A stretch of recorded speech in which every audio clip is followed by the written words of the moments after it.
எபிசோடோட தொடக்கத்தில் நம்ம பார்க்குறது ஹீரோ யாங்க. அவர் வந்துட்டு ரிலாக்ஸேஷனுக்காக டென்னிஸ் விளாட்றதுக்காக போகிறாரு.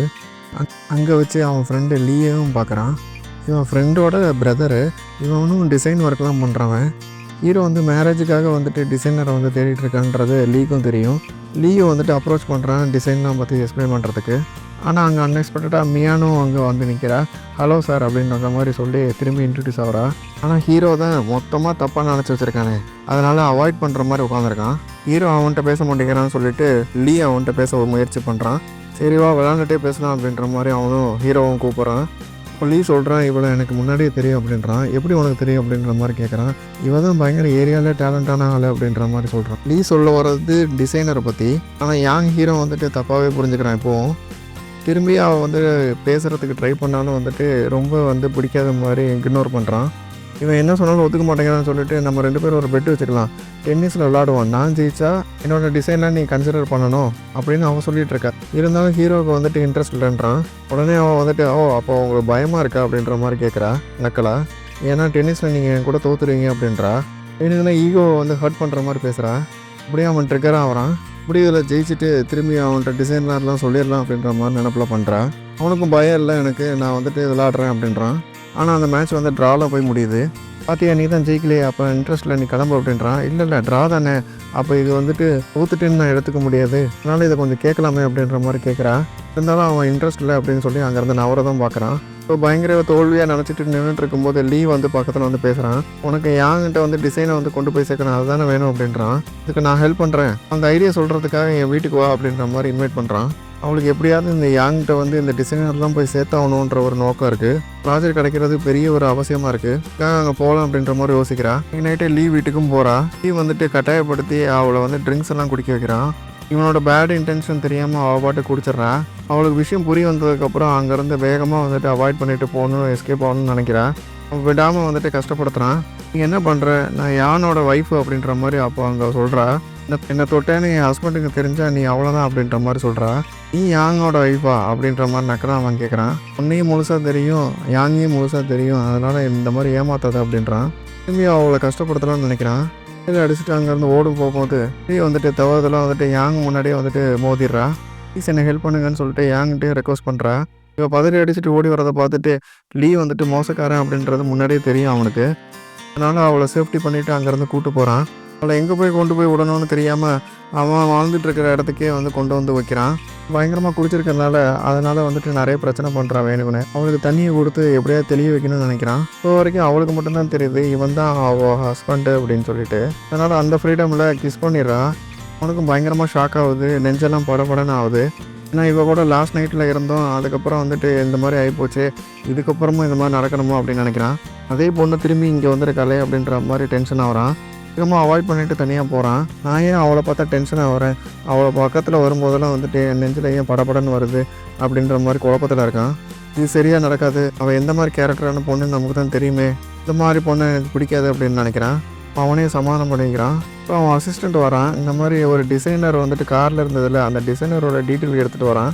அவன் ஃபோன் நம்பர் கொடுத்தோன்னா அந்த ஃபோன் நம்பருக்கு வந்து அடித்து பார்க்குறான், டிசைனரை வந்து கான்டாக்ட் பண்ணணும்னு சொல்லிட்டு. ஃபோன் அட்டன் பண்ணுறது யாருன்னு பார்த்தா பக்கத்தில் இருக்கிற அந்த பொண்ணு தான் வந்து அட்டன் பண்ணுதுன்றது அப்போ தான் புரிஞ்சுக்கிறான். அவளுக்கு வந்துட்டு கூப்பிட்ருக்கிறது வந்து யாங்கன்றது புரிஞ்சிருக்குச்சு. அதனால் போதையிலே இஷ்டத்துக்கு பேசுகிறான். டிசைனர்லாம் பார்க்க மாட்டேங்கிறீங்கள, என்னை இஷ்டத்துக்கு என்னை கேவலப்படுத்துறீங்கள அப்படின்னு சொல்லிட்டு இஷ்டத்துக்கு திட்டுறான். ஃபோனில் பேசுகிற வாய்ஸு பக்கத்துலேயே கேட்குதேன்னு சொல்லிட்டு அவன் சுதாரித்து வந்து பார்த்ததுக்கப்புறம் தான் தெரியுது இவ தான் பேசுகிறான்னு. இவ தான் அந்த டிசைனரா, இவ தான் வந்து டிசைனர் தெரியாமலே பேசிகிட்டு இருக்கோமா அப்படின்னு நினச்சி பார்க்குறான். டிசைனர்லாம் வந்து பார்த்தா ஆகணும் அப்படின்னு சொல்லிட்டு காரில் வேணும்னே வச்சுருக்கா. அதுக்கப்புறம் கான்டாக்ட் பண்ணணும்னு சொல்லிட்டு ஃபோன் நம்பர்லாம் கொடுத்துருக்கா அப்படின்றது இப்போ தான் புரியுது அவனுக்கு. நீ ஒரு டிசைனரா அப்படின்னு சொல்லிட்டு போய் கேட்குறான். அதுவும் ஆமாம் நான் தான் அப்படின்றா.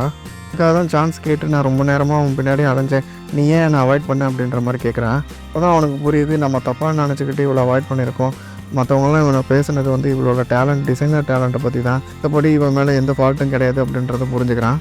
அப்படியே அடுத்த நாள் காலையில் முடிச்சு பார்த்ததுக்கப்புறமும் அவன் வீட்டில் தான் இருக்கா. போதையெல்லாம் தெரிஞ்சதுக்கப்புறம் பிரேக்ஃபாஸ்ட்டு சாப்பிட அவன் கூட போகிறா. இப்போ அவங்க அப்பா ஃபோன் பண்ணுறாரு, இந்த மாதிரி ஒய்ஃபோட என்னை வந்து நீ பார்க்கணும், நீ டைவர்ஸுக்கு பிளான் பண்ணுறியா, இதெல்லாம் தப்பான விஷயம் அப்படின்னு சொல்லிட்டு பயங்கரமாக கோவப்படுறாரு. அதை வந்து ஃபோனில் கேட்டுகிட்டே இருக்கான். டிவோர்ஸுக்கு முடிவு எடுத்துட்டேன்னு சொல்லிட்டு நேருக்கு நேராக ஃபோனில் பேசுகிறதுக்கு தைரியம் இல்லை, அதனால் மெசேஜ் அனுப்புகிறாப்புல.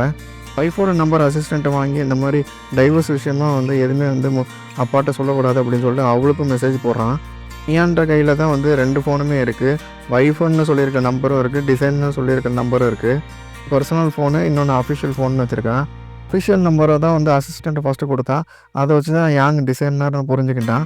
பர்சனல் நம்பர் அவனுக்கு தெரியாது, ஏன்னா ஒய்ஃபுன்னு கூட அவனுக்கு தெரியாது. இவன் ஒய்ஃபுன்னே புரிஞ்சிக்காமல் இஷ்டத்துக்கு அவன் பாட்டுக்கு திரும்பி மெசேஜ் அனுப்பி டைவர்ஸை பற்றி அப்பாட்ட சொல்லக்கூடாது அப்படின்ற மாதிரி மெசேஜ் போட்டிருக்கான்.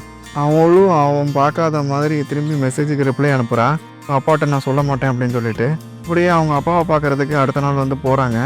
இவள் வந்துட்டு கொஞ்சம் கெட்டப்பெல்லாம் மாற்றி போகிறா. யாங்க வந்துட்டு இப்போ ஒய்ஃபுன்னு உடனே வந்து புரிஞ்சிக்கூடாதுன்னு சொல்லிட்டு கூலிங் கிளாஸு ஸ்கார்ஃபெலாம் போட்டு போகிறா. யாங்கும் வந்து அவளை வந்து பார்த்து தெரிஞ்சுக்கணும் அப்படின்ட்டு இன்ட்ரெஸ்ட் இல்லாமல் தான் இருக்கான்.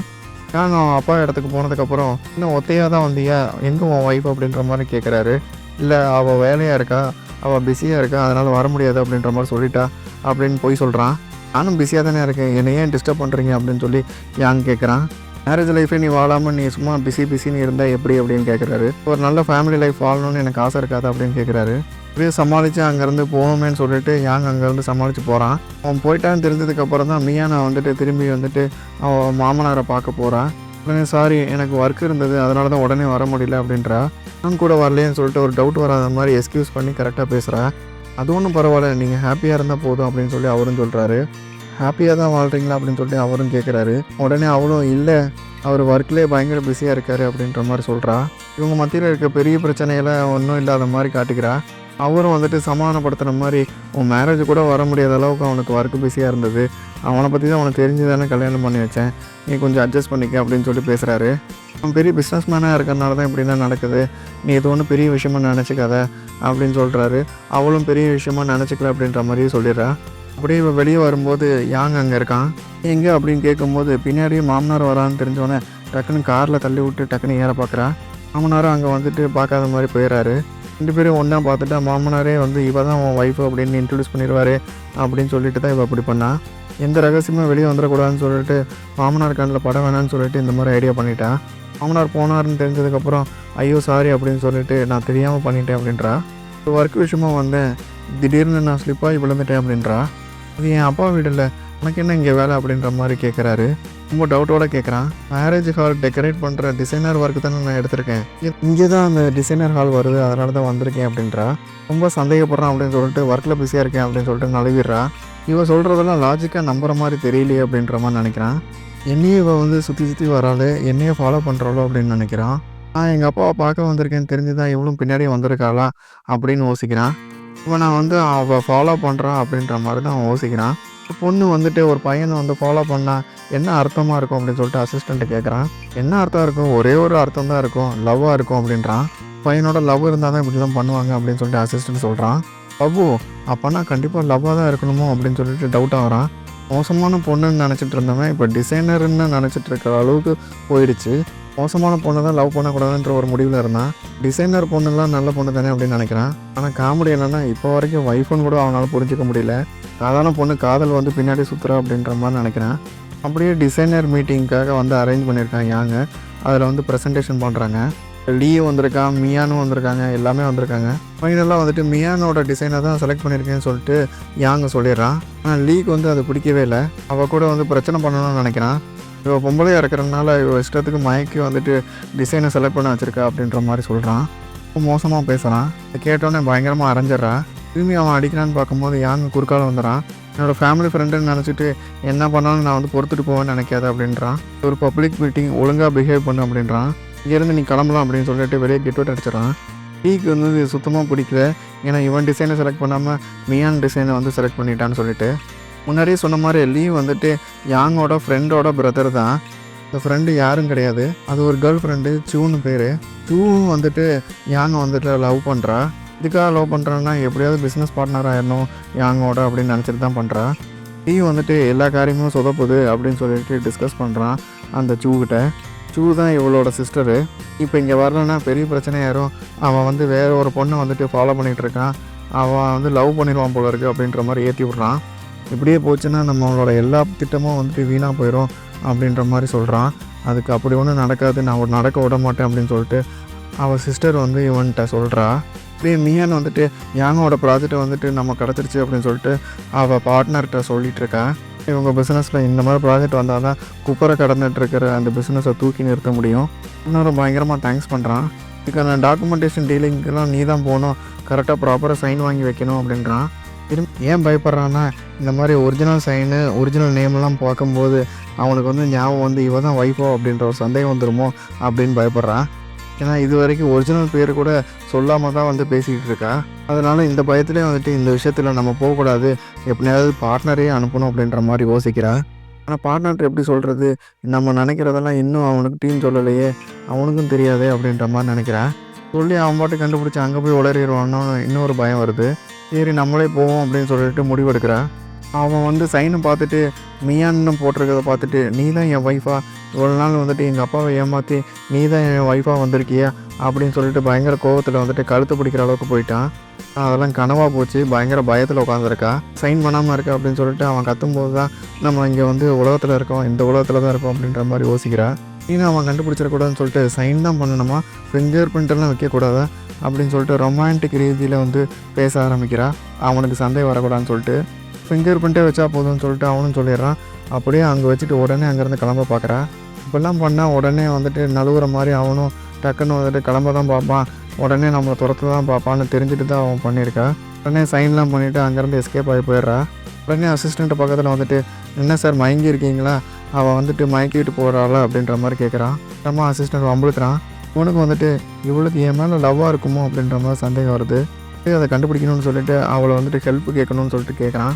ஃப்ரெண்டுக்கு ஒரு பர்த்டே இருக்குது, அந்த பொண்ணுக்காக நான் நல்லா ஒரு செயின் வாங்கணும், ஒரு செயின் நீ செலக்ட் பண்ணி தரணும், பொண்ணுங்களோட டேஸ்ட்டு தான் எனக்கு தெரியாது, அதுக்காக நீ ஹெல்ப் பண்ணணும் அப்படின்ற மாதிரி கேட்குறான். அப்படியே அவளும் வந்து ஒரு செயினை வந்து செலக்ட் பண்ணி கொடுக்குறா. இது நல்லா இருக்கான்னு சொல்லிட்டு அவள் கழுத்துலேயே வந்து போட்டு காட்டுறான். அவன் எதுக்காக இதெல்லாம் பண்ணுறான்னா இந்த மாதிரி அவளுக்கு லவ் இருக்குது அப்படின்னா எப்படியோ வந்து ரெஸ்பாண்ட் பண்ணுறான்னு தெரிஞ்சுக்கலான்னு. இவன் ஏன் இப்படி பண்ணுறான்னு சொல்லிட்டு அவளுக்கு தெரியாதுல்ல, என்ன நடக்குதுன்னு தெரியாமல் அவன் பாட்டுக்கு நின்றுட்டுருக்கா. இடத்துக்கு சிவும் வந்துடுறா. இப்போ தான் ஃபஸ்ட் டைம் மியான் வந்துட்டு சிவுவை பார்க்குறா. 2 பேரும் வந்து பயங்கரமாக வந்து க்ளோஸாக பேசிக்கிறாங்க. இதனால் பார்க்குறதுக்கு மியானுக்கு வந்துட்டு பயங்கர பொறாமையாகுது. அடுத்த நாளே ஒரு பார்ட்டி இருக்குது சிவுவுக்கு அப்படின்னு சொல்லிட்டு இன்வைட் பண்ணுறா. யாங்க வந்து இன்வைட் பண்ணுறா. யானையும் இன்ட்ரடியூஸ் பண்ணுறான். யாங்க உடனே அவளையும் வர சொல்லி கேட்க சொல்கிறான். ஏன் இல்லை நான் வரல அப்படின்னு சொன்னாலும் இல்லை 2 பேரும் வரணும்னு சொல்லிட்டு சிவு சொல்லிடுறா. போகிறது தவிர வேறு வழி இல்லாமல் போச்சு மியானுக்கு. நான் போகும்போது தான் அங்கே இன்னொரு பெரிய பிரச்சனையே வருது. அதுக்கப்புறம் என்ன நடக்குதுன்னு சொல்லிட்டு நம்ம அடுத்த எபிசோடில் பார்க்கலாம். இன்றைக்கி வீடியோ உங்களுக்கு பிடிச்சிருந்தா மறக்காமல் லைக் பண்ணி சப்ஸ்கிரைப் பண்ணி ஆல் பட்டனை அழுத்திக்கிங்க. ஷேர் பண்ணி சப்போர்ட் பண்ணணும். டாட்டா பாய்.